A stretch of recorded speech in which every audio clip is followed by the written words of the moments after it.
Hello, welcome to the Chirp YouTube channel. I am Christy, your friendly online speech language pathologist and specialist in children's communication development, including behavior, because behavior is a type of communication.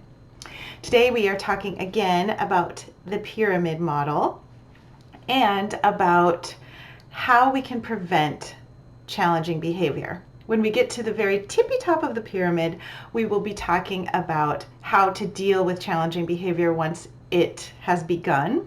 But we can't really start there because there are so many foundational things that we need to do that can help all children, but that will be especially helpful for those kids who have underlying behavior issues and developmental delays.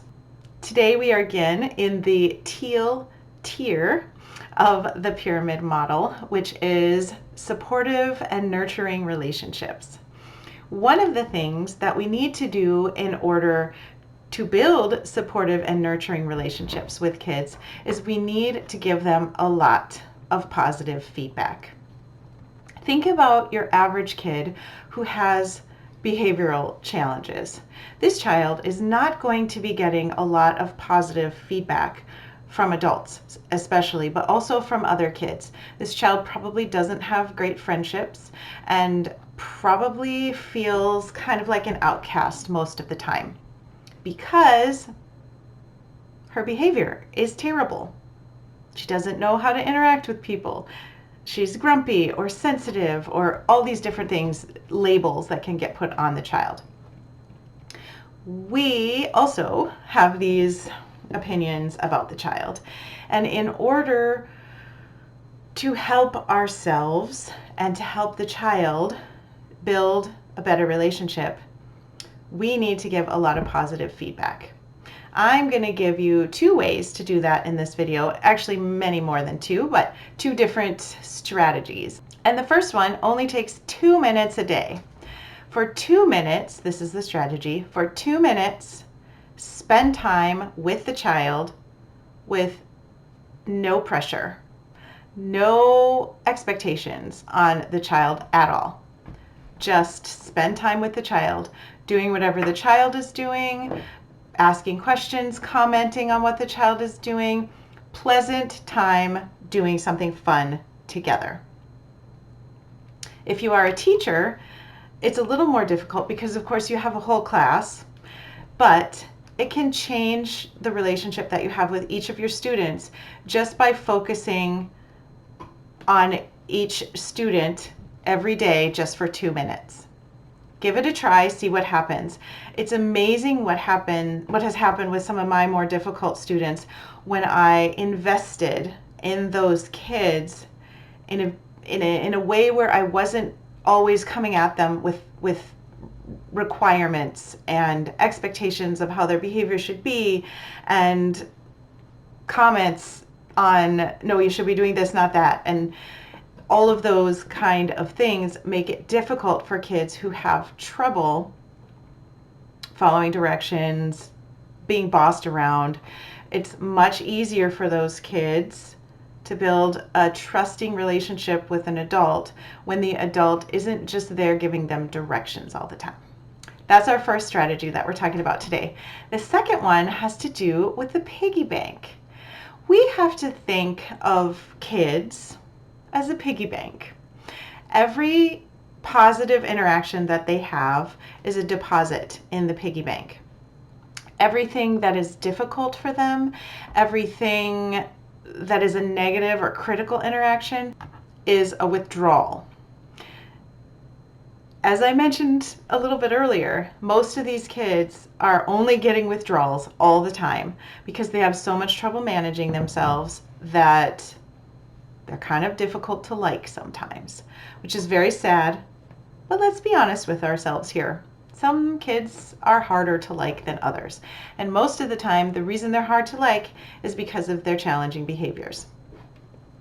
Okay, if we want to make it easier for these kids to do hard things, to manage themselves better, to interact more successfully with other people, we have to put some deposits in. because otherwise there's nothing from which to withdraw for those difficult things. Here are some ideas about what counts as an investment, as a deposit. Attention, positive attention. Praise appropriate behavior and be very specific. I see that you are working hard to sit in your chair during this lesson. You don't have to say great job. Be very specific. There are some more resources in the box below this video about ways to praise children. Those might be helpful to you. And I actually probably should do a separate video on that because it's something that I am still learning as well. That time that we mentioned earlier, time doing something fun without expectations is an investment. Positive notes home. Parents oftentimes do not hear what their children are doing right, and how lovable their children are, and how funny their children are, and how sweet their children are. They usually hear from school or church or babysitters the things that their children did wrong and the ways that their children are difficult.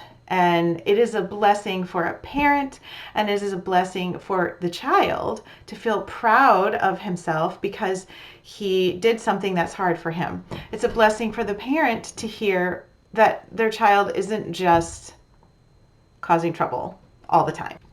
Positive phone calls or texts are also good. So just try. Yes, of course, there are going to be those days where you have to tell a parent something tough, but if we can invest in the parents as well and remember that they are people who love their child and want their child to be successful and grieve the fact that their child isn't always successful.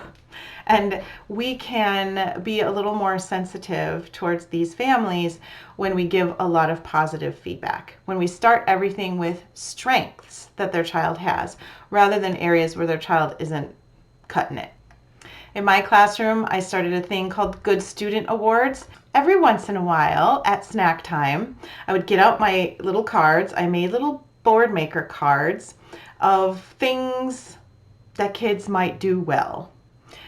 Good Listener Award, Good Helper Award, great singing, funky moves at dance time, was kind to a friend, these kind of things.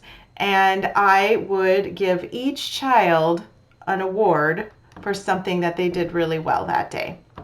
Now, you don't have to give these every day to every child, but I find it really helpful because then the kids start noticing what other kids are doing that might fit one of these awards. And then they call those kids out. Look, Jackson is being a good helper. That's amazing. Then we can all celebrate those things together. And also, everybody sees that everyone's getting an award, but they hear every single time, good helper, funky dancer, great singer, and they're hearing positive attributes that they too can work on in their own lives. And then they want to work on those because it's getting reinforced that those are good things. And it's getting attention, which kids love.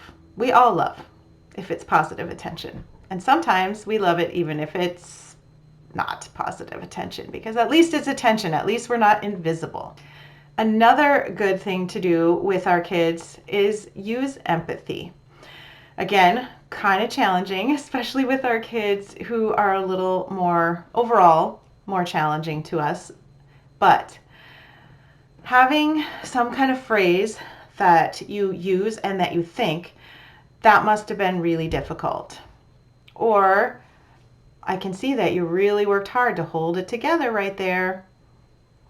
These kind of comments are super helpful to kids. And it's even better if you add some of your own experience, such as, I have some trouble sitting still when I have to sit on an airplane. I feel really trapped and it makes me want to get up and run around like a crazy person. And I have to work really hard. I have to bring all my strategies with me on the plane so that I don't feel trapped.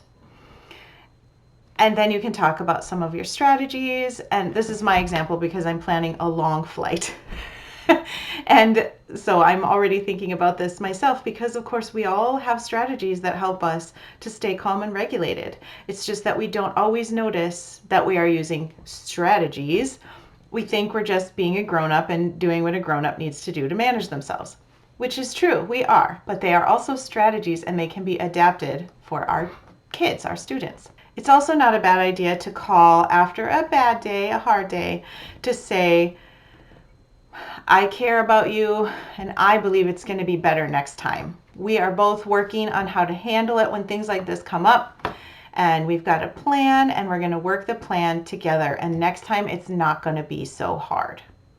That's really encouraging to a person who's had a difficult time. I had a difficult time as a child. I have a lot of empathy for kids who have a difficult time. Maybe my reason wasn't the same as everyone else's. I was really sensitive.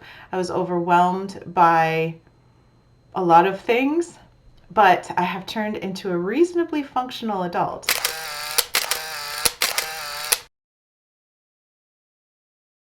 And we can be an encouragement to the kids around us that it's not going to be this hard forever.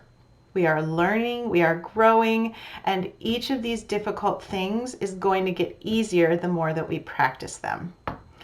We can repeat this over and over because we need to hear it, and our kids need to hear it too. I would appreciate if you gave me a thumbs up, if you ding the little subscribe, maybe the bell, and maybe leave me a comment about some ways that you are going to add money to your child or your student's piggy bank in order to make sure that they have enough in there so that they can spend it on doing hard things. I will see you in my next video. I hope you're having a great day and thank you for watching. Bye.